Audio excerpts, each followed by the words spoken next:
National media foundation नई दिल्ली की team इस समय होशंगाबाद कार्यालय के माध्यम से सीहोर जिले के दौरे पे है।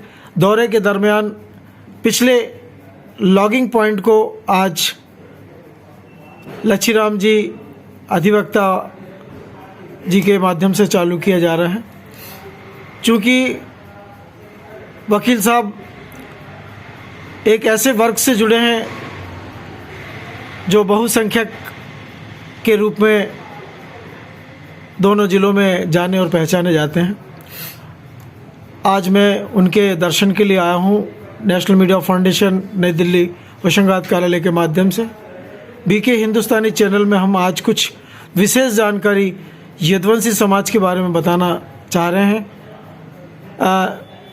सर, आपका शुभ नाम? लच्छीराम यादव। आप व्यवसाय क्या है आपका?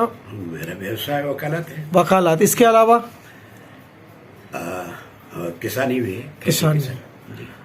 समाज सेवा में आप आपके समाज के अलावा और किसी समाज की भी सेवा करते हैं? हाँ, बिल्कुल अवश्य।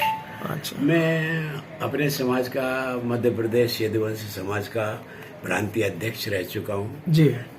मध्य प्रदेश यदुवंशी समाज का जो है जिला अध्यक्ष रह चुका हूँ जी। और इसके माध्यम से मैंने सबसे पहले ये प्रयास किया था कि यहाँ पर जो यदुवंशी या यादव समाज जो विभिन्न अलग अलग गुटों में बटा हुआ है, तो कोई यादव लिखता है, कोई गौली लिखता है, कोई गुजर लिखता है, कोई गाडरी लिखता है, कोई ग्वाला लिखता है।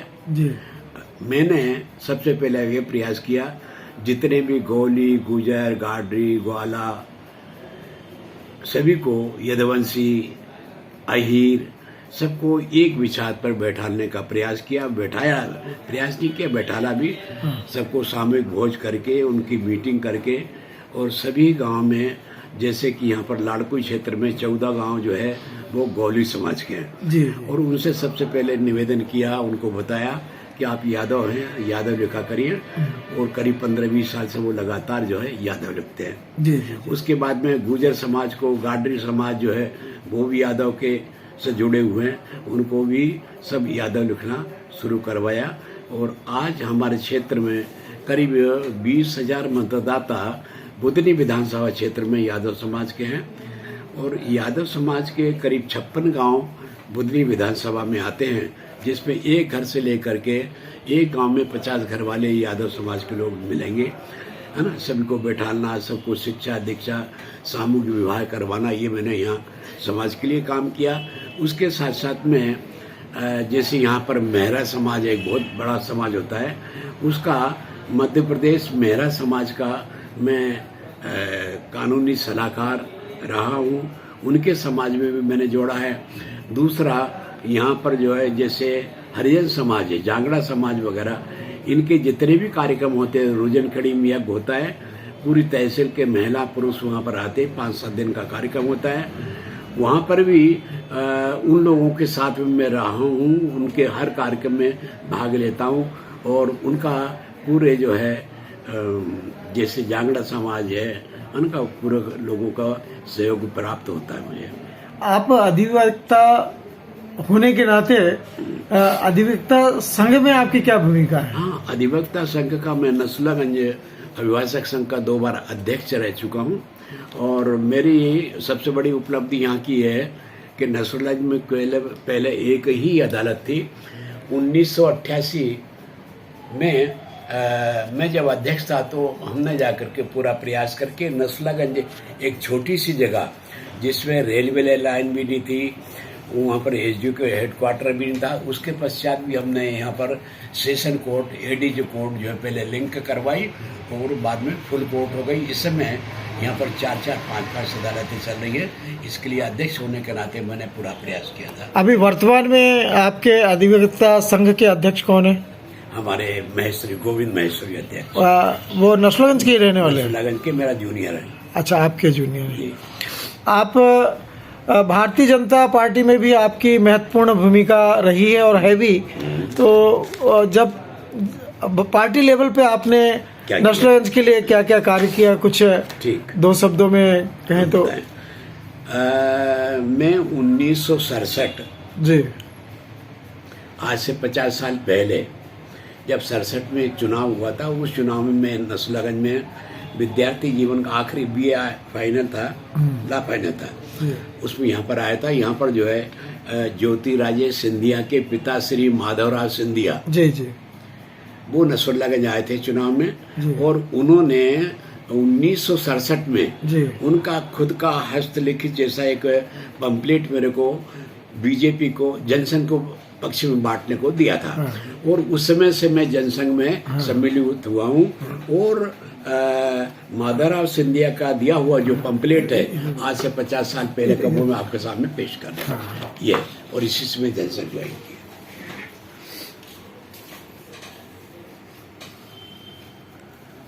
1957 के चुनाव में नहीं 67 60 ये तो उसने अपील करी। अच्छा, अपील जयविलास ग्वालियर 11 फरवरी 1967 का एक प्रमाण पत्र वकील साहब ने हमें प्रस्तुत किया, जिसमें माधवराव सिंधिया जी का जनसंघ के पक्ष में काम करने के लिए आए थे।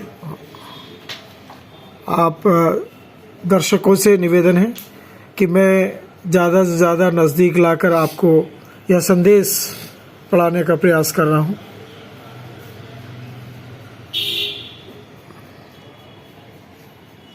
वितरक के रूप में लच्छीराम संदेश वितरक के रूप में लच्छीराम यादव अधिवक्ता जी, नसरुल्लाहगंज, जिला सीहोर, मध्य प्रदेश। 1967 जनसंघ कार्यकर्ता। उस समय वकील साहब का मोबाइल नंबर था 9229660442। आप क्या नंबर है?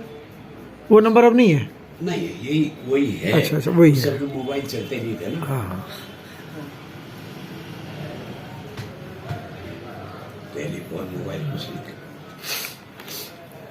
इसको रखना, फोटो करवाना इसका। हाँ, करवाना। और फिर उसके बाद में मेरे को 2 बार जो है फोटो करवाना। 1984 में, हाँ, 1984 में भारतीय जनता पार्टी जनसंघ के माध्यम से मेरे को टिकट मिला विधानसभा बुद्धि का। जी जी। मैंने पर्चा दाखिल करके आया। फिर जो है एक मेरे से जो वरिष्ठ हैं उनको नहीं मिला था, इसलिए मैंने उनके पक्ष में विड्रा किया पार्टी के आदेश लेकर के। 1989 में मेरे को दोबारा जो है भारतीय जनता पार्टी के चुनाव लड़ने विधानसभा का टिकट के लिए मान्यवर हमारे वरिष्ठ नेता पटवा जी ने बोला। मैंने कहा कि नहीं, मेरी जगह आप जो है शिवराज जी को दीजिए, ये अच्छे लड़के हैं, एक्टिव हैं, इनसे काम करवाएंगे। फिर उनको टिकट दिया गया और मैंने पूरा काम किया। तभी से मैं लगातार पार्टी में जुड़ा हुआ हूँ। और उसके बाद में मैं भारतीय जनता पार्टी सीहोर के जिला महामंत्री रहा, जिले का 3-4 बार उपाध्यक्ष रहा। और सबसे बड़ी बात तो ये कि मैं 1970-71 में बुधनी विधानसभा, जिसमें 2 तहसील आती है, नसरुल्लाहगंज और बुधनी, दोनों तहसील का केवल एक ही मंडल था जी। उस मंडल का मैं अध्यक्ष रह चुका हूँ। मंडल अध्यक्ष, मंडल मंत्री और जिला उपाध्यक्ष, जिला महामंत्री के पद पर काम करा। और मैं 1970 में 2 बार सरपंच भी रहा। उसके बाद में 1978 में मुझे कोऑपरेटिव बैंक भोपाल, जिसमें दोनों जिले भोपाल और सीहोर आते थे, उनका अध्यक्ष वाइस चेयरमैन नियुक्त किया गया था। उस पद पर मैंने काम किया। और अन्य समाज के लोगों से भी मैं जुड़ा। पत्रकारिता के क्षेत्र में आप पत्रकारों की जो वर्तमान भूमिका के ऊपर में आपके क्या विचार हैं? हाँ, देखिए, मैं शुरू से पत्रकारिता से भी जुड़ा रहा हूँ। मैं 1990 में नसरुल्लाहगंज पत्रकार संघ का अध्यक्ष रहा हूँ। वाह वाह, क्या कह रहे हैं, बहुत सुंदर है। और उस पत्रकार संघ के अध्यक्ष होने के नाते मैंने जो है यहाँ पर पत्रकारों के हित में काम किए, पत्रकारों के लिए भी काम किया। और चाहे तो मैं आपको अभी दिखा देता हूँ पत्रकार संघ का कार्यक्रम। चलिए ठीक है, अपन उसको देख लेंगे समय। अध्यक्ष रह चुका हूँ। हाँ। और अच्छा, वर्तमान में अभी state body national media foundation नई दिल्ली की भोपाल कार्यालय में बैठक हुई, न्यू कॉफी हाउस में। उसमें एक प्रस्ताव आया है कि क्यों ना सीहोर जिले के संयोजक के रूप में लच्छीराम जी अधिवक्ता को मनोनीत किया जाए। यदि वो उनका मन हो जाए तो क्या आप इस प्रस्ताव को मानने में अपना सहयोग प्रदान करेंगे? किसका क्या क्या? नेशनल मीडिया फाउंडेशन की जो टीम इस समय पूरे देश के अंदर में काम कर रही है, स्टेट लेवल में, डिस्ट्रिक्ट लेवल में और ग्रामीण क्षेत्र में, तो अभी होशंगाबाद जिले के लिए हमने संयोजक रामराज जी अधिवक्ता को नियुक्त किया है और आलोक एस गोयल जी को हरदा के लिए नियुक्त किया है, आर.के. श्रीवास्तव जी को बैतूल के लिए नियुक्त किया है संयोजक के रूप में। तो क्या आप सीहोर जिले में संयोजक की भूमिका में नेशनल मीडिया फाउंडेशन से जुड़ना चाहेंगे? नहीं, यदि ऐसी कोई भी सेवा का अवसर मिलेगा तो मैं जो है उसको सहज से स्वीकार करूंगा और काम भी करूंगा। चलिए, मैं आज आपके क्या बता दूं, एक मिनट। हाँ। वो बुलाना है, पत्रिका टेबल पर रखी हो फोटो वाली, एक फोटो तो उसकी करवा देना। 1990 में मैं ब्लॉक पत्रकार संघ का जो अध्यक्ष रहा हूँ वो बता देता हूँ। यहाँ सब प्रमाण है।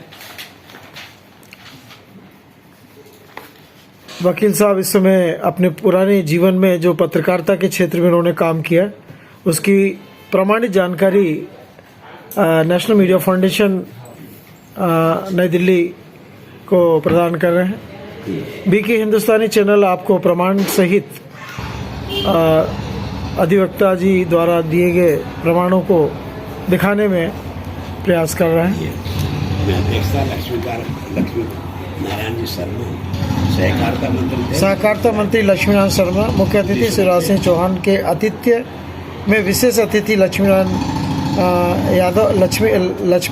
यादव और अध्यक्ष पत्रकार संघ नसरुल्लागंज सभा स्थल में। वकील साहब ने जितनी भी प्रमाण हमको प्रस्तुत किए वो प्रमाणित हैं। कैमरों ने जो चीज़ भी कैमरे के माध्यम से ली वह सभी प्रमाणित है। मैं नेशनल मीडिया फाउंडेशन की तरफ से एवं बीके हिंदुस्तानी चैनल समूह की तरफ से और समूह पत्रकारिता परिषद की तरफ से वकील साहब के जीवन के लिए शुभकामनाएं देता हूं और उन्होंने जो समय हमको प्रदान किया उसके लिए नेशनल मीडिया फाउंडेशन और बीके हिंदुस्तानी चैनल और समूह पत्रकारिता परिषद आभार व्यक्त करते हुए जय हिंद, जय भारत।